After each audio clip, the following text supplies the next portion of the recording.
नमस्कार दोस्तों, मेरा नाम अनुभव है और स्वागत है आप सभी का मेरे YouTube चैनल पे। ऐसी क्या परिस्थितियां होती होंगी कि राज्य में ऐसी स्थिति बन जाती है कि लोगों को लगता है कि राजा को अब गद्दी से हटा देना चाहिए। तो ऐसे केस में जो सबसे दो मूल स्थिति हमको समझ में आती है, वो पहली है महंगाई और बेरोजगारी और दूसरा है राजा का डिक्टेटर होना। ये सबसे कॉमन चीजें हैं। लेकिन आज की इस वीडियो में हम बात करेंगे एक ऐसे व्यक्ति के बारे में जिसे लगा कि उसके राज्य का भविष्य सुरक्षित नहीं है, सिर्फ इसलिए उसने राजा की हत्या की और गद्दी को हासिल कर लिया। एक प्रतापी व्यक्ति या फिर ऐसा कहें एक कुशल सेना नायक जिसने अपने राजा की राज्य के प्रति गिरती हुई महत्वाकांक्षा से परेशान होकर और समाज की बौद्ध धर्म के रास्ते चलने की नीति को पीछे छोड़ते हुए पहले राजा की हत्या की और फिर खुद को राजा घोषित कर दिया और एक नए तरह की शासन नीति की शुरुआत की। आज के हमारे वीडियो का टॉपिक है पुष्यमित्रा शुंग। वीडियो में आगे बात करने से पहले एक कठोर सच्चाई समझ लेते हैं और वो ये है कि हमारा घर और परिवार तभी तक सुरक्षित रहता है जब तक हम ताकतवर हैं। एक कमजोर व्यक्ति या एक कमजोर राजा कभी भी अपने परिवार या राज्य की सुरक्षा को सुनिश्चित नहीं कर सकता है। अब बात करते हैं पुष्यमित्रा शुंग की, लेकिन उससे पहले मौर्य साम्राज्य के बारे में समझ लेते हैं। मौर्य साम्राज्य की स्थापना चंद्रगुप्त मौर्य ने 322 बीसीई में किया। इसके बाद बहुत सारे महान शासकों ने मौर्य साम्राज्य की बागडोर अपने हाथों में संभाली, जिसमें से कुछ प्रमुख थे बिंदुसार और सम्राट अशोक। अंतिम शासक के रूप में बृहद्रथ ने शासन किया और बृहद्रथ की हत्या करने के बाद पुष्यमित्रा शुंग ने शुंग वंश की स्थापना की। वीडियो में आगे बढ़ने से पहले मौर्य साम्राज्य की टेरिटरी को भी समझ लेते हैं।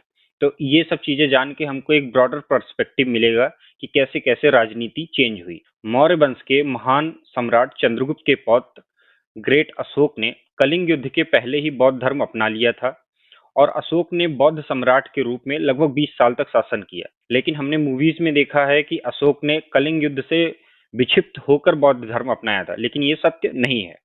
अहिंसा का पथ अपनाते हुए उन्होंने शासन तंत्र को बौद्ध धर्म के प्रचार प्रसार के लिए लगा दिया। अत्यधिक अहिंसा के प्रचार से भारत भूमि बौद्ध मठों का गढ़ बन गई। उससे भी आगे जब मौर्य वंश का 9वां और अंतिम शासक बृहद्रथ मगध की गद्दी पर बैठा, तो उस समय तक आज का अफगानिस्तान, पंजाब व लगभग पूरा उत्तरी भारत बौद्ध बन चुका था। आपने न्यूज में देखा होगा कि बामियान में बुद्धा की मूर्ति को तालिबान लोगों ने तोड़ा था।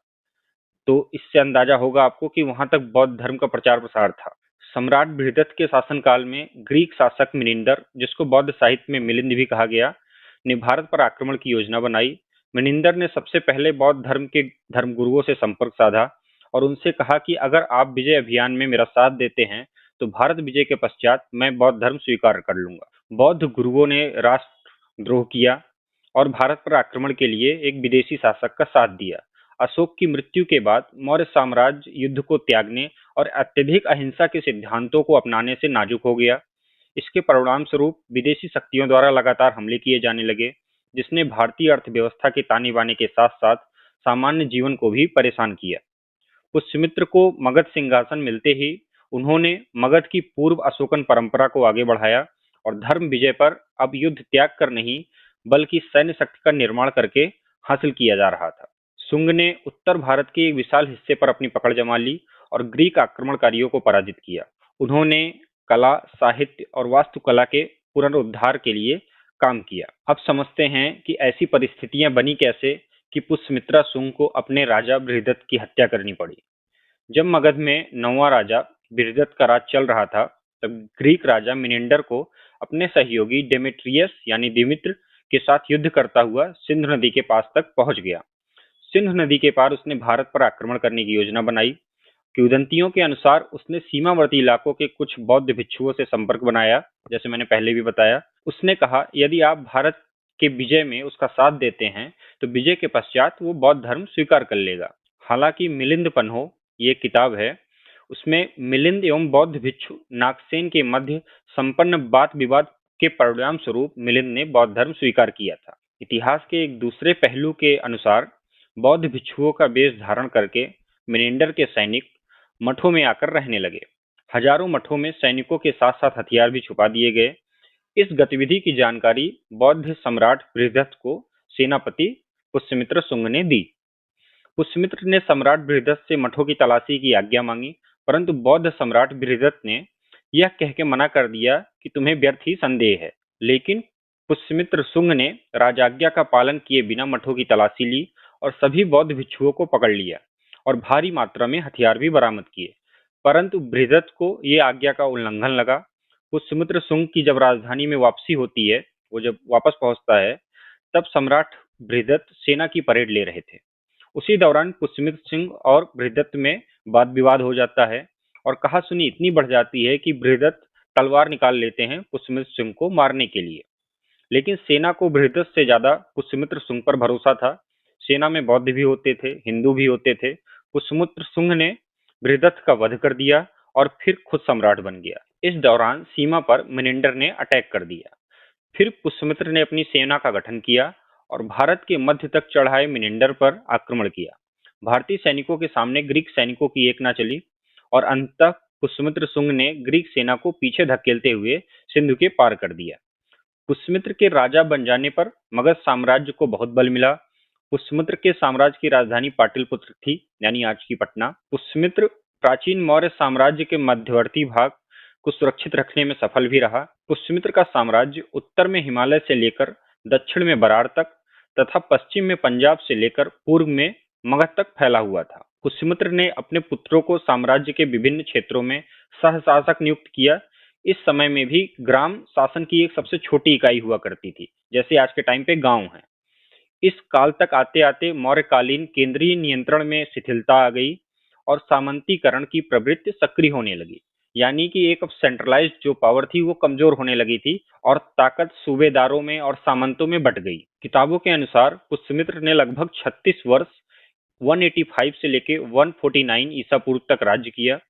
हालांकि पुष्यमित्र के बाद 9 और शासक हुए, जिनमें कुछ प्रमुख थे अग्निमित्र, वसुमित्र, अंधक और भागवत और देवभूति। अब जानते हैं कि पुष्यमित्र एक सेनापति और एक राजा के अलावा एक योद्धा के पद पर कितना सफल रहा।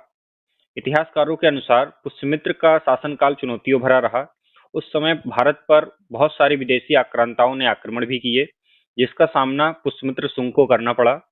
निर्बल मौर्य राजाओं के शासनकाल में अनेक प्रदेश साम्राज्य की अधीनता से स्वतंत्र हो चुके थे। पुष्यमित्र ने उन्हें फिर से अपने अधीन किया।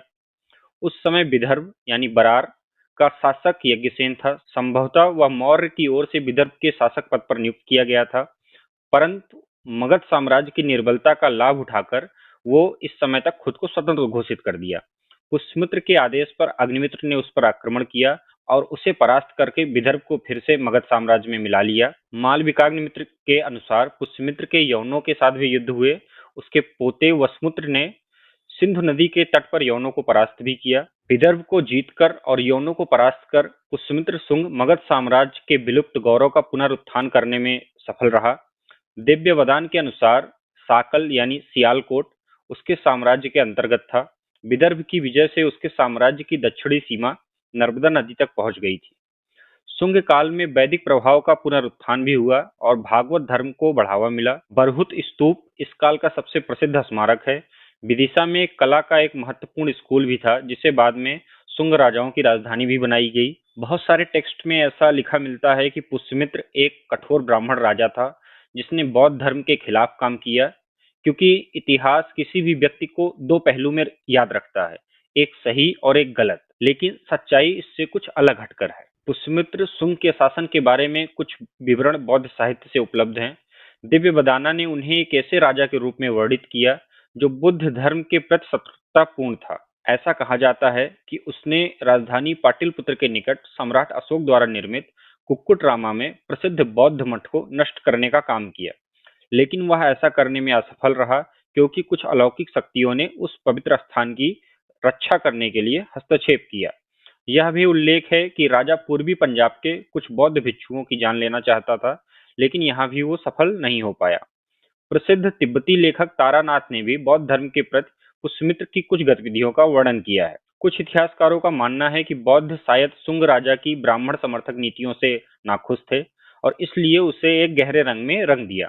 दूसरी ओर इस बात के प्रमाण मौजूद हैं कि पुष्यमित्र ने ब्राह्मणों और बौद्धों दोनों की भावनाओं का सम्मान किया। उदाहरण के लिए अयोध्या में मिले एक छोटे शिलालेख से यह पता चलता है कि राजा ने प्राचीन राजशाही परंपरा के अनुसार अश्वमेध यज्ञ या घोड़े की बलि का समारोह आयोजित किया। इससे निश्चित रूप से ब्राह्मणों को खुशी हुई होगी, जिन्होंने अशोक के दिनों में ऐसे कोई भी धार्मिक संस्कार नहीं देखे थे जब बौद्ध लोगों ने पशु बलि प्रथा को रोक दिया था। हालांकि पुष्यमित्र के शासन के दौरान बौद्ध साची और बरहुत जैसे स्थानों पर विशाल बौद्ध स्तूपों का निर्माण भी करवाया गया। यह दिखाने के लिए भी साक्ष्य उपलब्ध है कि शुंग शासन के दौरान लोगों ने बिना किसी डर के बौद्ध मठों में दान भी किया। यह कहा जा सकता है यद्यपि शुंगों ने ब्राह्मणों के अनुरूप अपने राज्य का शासन किया, लेकिन उन्होंने बौद्धों को देश में अपने धार्मिक गतिविधियों को स्वतंत्र रूप से चलाने की अनुमति दी। यह उस सहिष्णुता की भावना का प्रचार करता है जिसे प्राचीन भारत काल से देखा जाता रहा है। हमें ऐसा बोला जाता है कि अहिंसा सबसे बड़ा धर्म है, लेकिन सच्चाई ये भी है कि ताकत ही हमको सुरक्षित रखती है। बौद्ध धर्म के इन्फ्लुएंस से लगभग आधा भारत, तिब्बत और मंगोलिया ने हथियार त्याग दिए। परिणाम स्वरूप भारत कई सौ सालों तक गुलाम रहा। तिब्बत को पूरी तरह से चाइना ने कब्जा कर लिया और मंगोलिया, जिसका शासन एक समय पर लगभग पूरी दुनिया पे था, अब एक छोटे से क्षेत्र में सिमट कर रह गया है। इसी के साथ इस वीडियो को समाप्त करते हैं। अगर वीडियो अच्छी लगी हो तो प्लीज लाइक, शेयर, सब्सक्राइब। धन्यवाद। जय हिंद।